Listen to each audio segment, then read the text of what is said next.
ঢাকা ময়মনসিংহ রুটে অনির্দিষ্টকালের জন্য বন্ধ বাস চলাচল।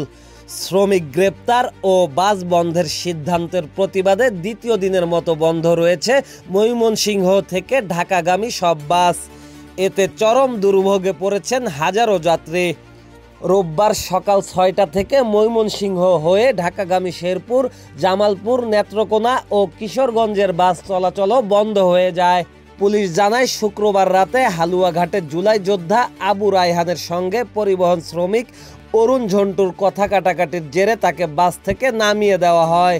পরে বৈষম্য বিরোধী ছাত্র আন্দোলনের নেতাকর্মীরা বিক্ষোভ শুরু করলে পুলিশ শ্রমিক অরুণ ঝন্টুকে আটক করে।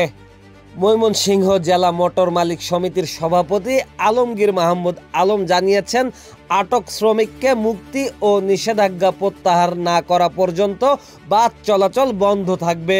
এদিকে ধর্মঘটের কারণে যাত্রীরা পড়েছেন মারাত্মক দুর্ভোগে। কেউ কেউ বিকল্প পরিবহন খুঁজলেও ভাড়া ও নিরাপত্তা নিয়ে ভোগান্তি বেড়েছে আরও।